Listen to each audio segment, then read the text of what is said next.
Good morning students. आज मैं आपको rules of image formation by concave mirror बताने वाला हूँ। ये जो है 4 रूल्स हैं। ये चारों रूल पढ़ लेने के बाद आपको कॉनकेव मिरर में इमेज बनाने में कोई दिक्कत नहीं आने वाली है। तो चलिए इन चारों रूल को एक एक करके पढ़ते हैं। इसके लिए सबसे पहले आप हेडिंग डालिएगा, rules of image formation by concave mirror. तो हेडिंग डाल लिए heading, rules of image formation by concave mirror. और इसमें सबसे पहला रूल जो है, फर्स्ट रूल, अगर ये एक कॉनकेव मिरर है तो कॉनकेव मिरर का ये मिड पॉइंट है जिसको हम पोल बोलते हैं, ठीक है। अब यहाँ से एक हॉरिजॉन्टल लाइन जो पोल से होके पास करती है उसे हम क्या कहते हैं? प्रिंसिपल एक्सिस कहते हैं। तो ये प्रिंसिपल एक्सिस है, ये लाइन क्या है? प्रिंसिपल एक्सिस है। अब फर्स्ट रूल में ये कहता है, यदि मैं यहाँ पे क्या ले लूँ? फोकस, और यहाँ पे सेंटर ऑफ कर्वेचर। जितना बड़ा लेंथ ये है उतना ही बड़ा लेंथ ये भी लिया जाता है, ठीक है। अब देखिए फर्स्ट रूल ये कहता है, if a ray of light coming parallel to the principal axis, है ना, कोई रे ऑफ लाइट यदि इस प्रिंसिपल एक्सिस के पैरेलल आ रही है तो मिरर से टकराने के बाद ये फोकस से होके पास करेगी, है ना। कहाँ से पास करेगी? फोकस से होके पास करेगी। यही फर्स्ट रूल कहता है। If a ray of light coming parallel to the principal axis after reflection from the concave mirror it pass through the focus. क्या मैं बोला? If a ray of light coming parallel to the principal axis after reflection it pass through the focus, है ना। यदि कोई ray of light principal axis के parallel आ रही है तो इस कॉनकेव मिरर से टकराने के बाद वो फोकस से होके ही पास करेगी। यही कहता है फर्स्ट रूल, ठीक है। तो इसको लिखिएगा, नोट करिएगा। If a ray of light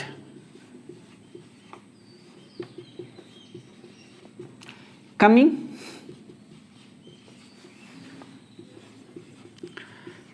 parallel to the principal axis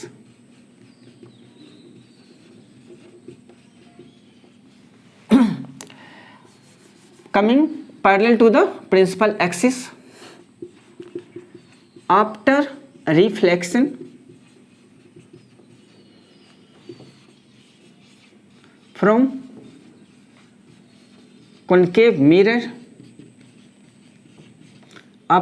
reflection from concave mirror it passes through the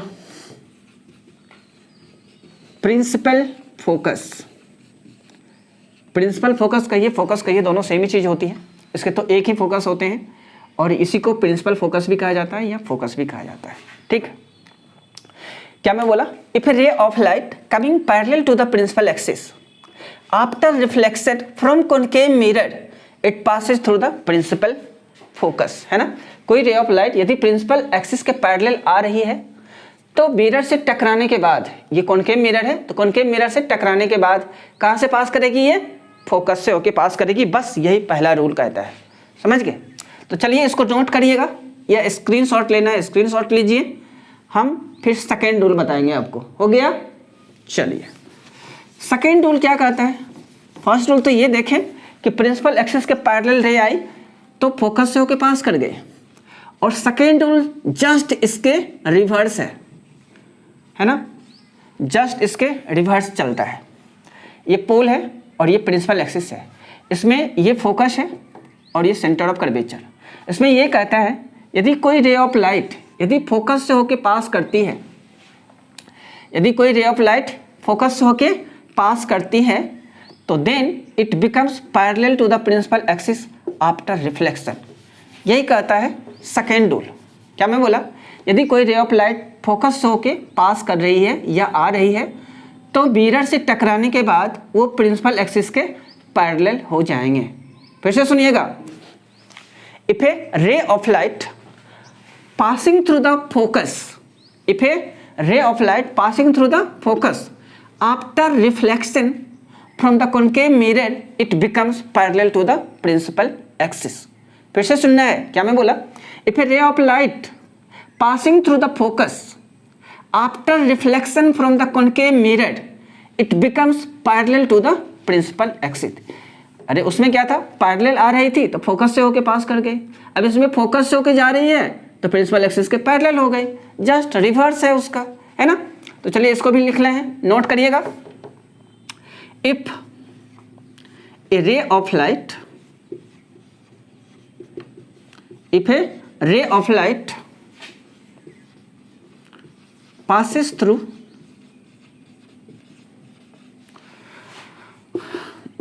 the focus या principal focus,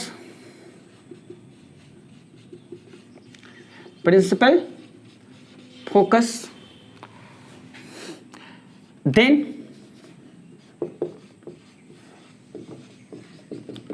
after reflection it becomes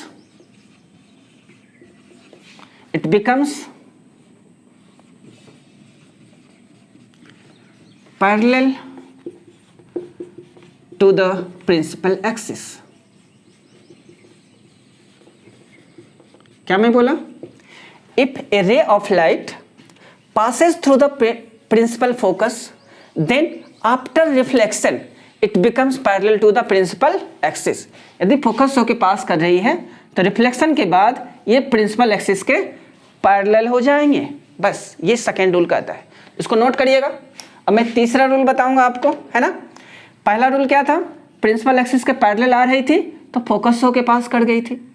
दूसरा रूल ये कहता है कि फोकस होके जा रही है तो प्रिंसिपल एक्सिस के पैरेलल हो जाएगी रिफ्लेक्शन के बाद, है ना। तो चलिए इसे नोट कर लीजिएगा, ओके।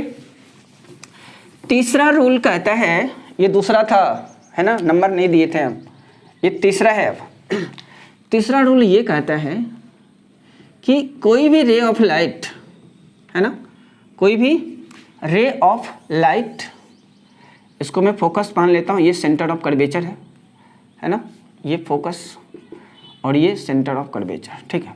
कहता है कोई भी रे ऑफ लाइट यदि सेंटर ऑफ कर्वेचर से होके पास हो रही है ना, यदि कोई रे ऑफ लाइट यदि सेंटर ऑफ कर्वेचर से होके पास हो रही है, ये सेंटर ऑफ कर्वेचर से होके जा रही है ना, ये सेंटर ऑफ कर्वेचर है, यहीं से रे ऑफ लाइट जा रही है। अब मिरर से जैसे ही टकराएगा फिर से वो उसी पाथ पे रिटर्न हो जाएगा। देखो इसका एरो का निशान ऐसे दे देना है, ये सेंटर ऑफ कर्वेचर से होके जा रही है, मिरर से टकराया फिर से उसी पाथ पे रिटर्न हो गया, है ना। ये थर्ड रूल कहता है if a ray of light passes through the center of curvature it return back along the same path after reflection from the concave mirror। समझे ये चीज, क्या मैं बोला, if a ray of light passes through the center of curvature after reflection it return back along the same path after reflection it return back along the same path, ठीक है। इसको note करिएगा, लिखिएगा if a ray of light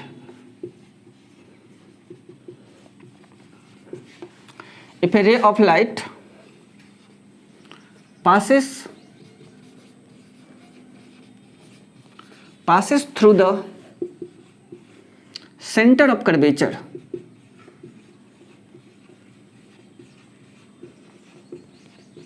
क्या मैं बोला, if a ray of light passes through the center of curvature then it return back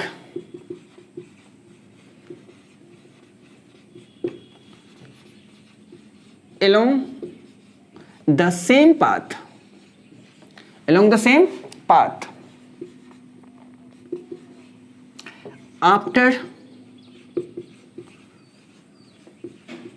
reflection from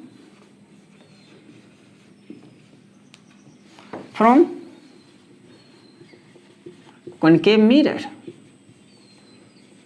क्या मैं बोला if a ray of light passes through the center of curvature then it return back along the same path after reflection from the concave mirror। यदि concave mirror में कोई ray of light यदि center of curvature से होके जा रही है तो रिफ्लेक्शन के बाद फिर से उसी पाथ पे रिटर्न हो जाएगी, ये कहता है थर्ड रूल। तो हो गया थर्ड रूल। चलिए इसको स्क्रीनशॉट लीजिए या फिर नोट करिए पॉज करके। हो गया? ओके। अब देखिए एक लास्ट रूल है, चौथा रूल। चौथा रूल क्या कहता है? ये लास्ट रूल है। लास्ट रूल ये कहता है यदि कोई ray of light concave mirror के पोल पर अगर इंसिडेंट हो रही है, if ray of light incident at pole of a concave mirror, then it reflecting back by making the same angle. इसका मीनिंग क्या होता है? देखिए ये इंसिडेंट रे मान लिया प्रिंसिपल एक्सिस के साथ आई एंगल बनाते हुए फॉल हो रही है, तो ये इंसिडेंट रे जब रिफ्लेक्ट होगी ना तो वो भी उतना ही एंगल बनाएगी जितना कि ये इंसिडेंट एंगल है। तो मतलब ये अगर आर है तो ये आई के बराबर हो जाएगा। क्या मैं बोला? If a ray of light incident at the pole of a concave mirror, then it reflecting back by making the same angle with the principal axis. यानी कि I बराबर R हो जाएगा। उससे लॉ ऑफ रिफ्लेक्शन से भी आप जानते हो एंगल ऑफ इंसिडेंट बराबर एंगल ऑफ रिफ्लेक्शन होता है, तो वहां से भी और यहां से भी, है ना? क्या मैं बोला?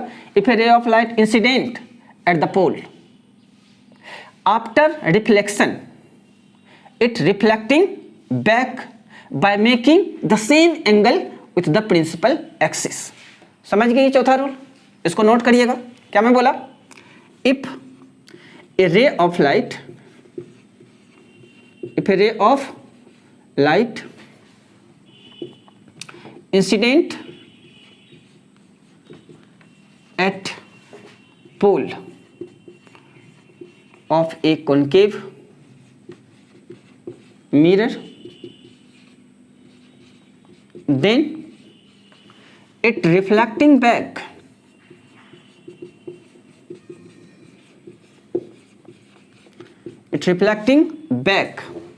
by making same angle with the principal axis। क्या मैं बोला? If a ray of light incident at pole of a concave mirror, then it reflecting back by making same angle with the principal axis। यदि ये रे of light pole पे incident हो रही है आई एंगल बनाते हुए, तो रिफ्लेक्शन के बाद फिर से वो आई एंगल ही बनाएगी प्रिंसिपल एक्सिस के साथ। समझ गए? ये भी आई, ये आर था तो ये आई के बराबर हो गया। ये कहता है चौथा रूल, है ना? If a ray of light incident at the pole then it reflecting back by making the same angle with the principal axis। तो चलिए इसको नोट कर लीजिएगा, है ना? हो गया नोट? चलिए मैं मिटा रहा हूं। अच्छा ये चारों रूल हो गया। एक जो चीज़ है मैं बताना चाहूँगा, अपर्चर। क्योंकि जब मैं फोकस बता रहा था तो उसमें मुझे एक लड़का बोला सर अपर्चर तो आप बता ही नहीं। तो चलो ठीक है, अपर्चर आप सीख लो। ये पोल तो है ही, ये प्रिंसिपल एक्सिस है। अच्छा इस मिरर पे कहाँ कहाँ रेज ऑफ लाइट फॉल हो सकती है और फॉल होने के बाद उसका रिफ्लेक्शन होगा? बताइए तो। ये M पॉइंट पे फॉल होगी तो इसका रिफ्लेक्शन होगा कि नहीं होगा? बिल्कुल होगा। ये M पॉइंट पे हुआ, मान लिया यहाँ से ये N पॉइंट पे अगर फॉल हुई तो इसका भी रिफ्लेक्शन होगा, है ना? फिर यहाँ पे रे ऑफ लाइट अगर फॉल हुई फिर इसका भी रिफ्लेक्शन होगा, तो वो भी फोकस से होकर पास करेगी। फिर यहाँ से रिफ्लेक्शन हुआ तो ये भी कहाँ से पास करेगी? फोकस से होके ही पास करेगी। मतलब मेरा कहने का मकसद ये है कि कोई रे ऑफ लाइट यदि M और N के बीच इस मिरर पे कहीं भी फॉल होती है, इंसिडेंट होती है, तो उसका रिफ्लेक्शन जरूर होगा। हाँ, मिरर से इधर से जाएगा थोड़ी ना रिफ्लेक्शन होने वाला है, नहीं होगा। N से नीचे से जाएगा थोड़ी ना रिफ्लेक्शन होने वाला है, नहीं होगा। लेकिन M और N के बीच कहीं भी इंसिडेंट होगी, इंसिडेंट रे, तो उसका रिफ्लेक्शन होगा ही। तो मैं यहाँ पे ये कह रहा हूँ इस मिरर का वो पोर्शन जहाँ से रिफ्लेक्शन ऑफ लाइट होता है उसी को हम क्या कहते हैं? अपर्चर कहते हैं। What is aperture? The portion of the mirror through which reflection of light takes place. क्या मैं बोला? The portion of the mirror m और n के बीच ये पूरा पोर्शन इन which या through which reflection of light takes place is called aperture, है ना। या फिर आप कह सकते हो हाइट ऑफ मिरर m और n के बीच का ये पूरा जो पोर्शन है इसी को हम क्या कहेंगे, अपर्चर कहेंगे। तो इसको एक लाइन नोट कर लीजिएगा, है ना। क्या मैं बोला, लिखेगा the portion of the mirror through which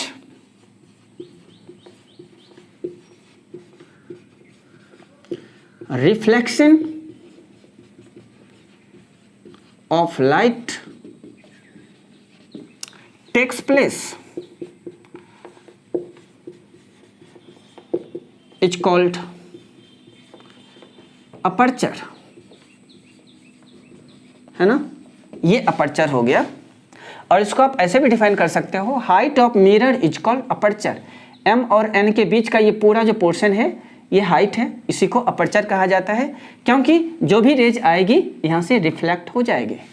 तो मैं बोला the portion of mirror through which reflection of light takes place is called aperture, है ना। The portion of mirror through which reflection of light takes place is called aperture. तो चलिए आज का मैं क्लास यहीं पे समाप्त करता हूँ। अगली क्लास में मैं आपको लेके आऊँगा image formation by concave mirror, ठीक है। तो चलिए तब तक के लिए आप लोग खुश रहिए, मस्त रहिए और पढ़ते रहिए।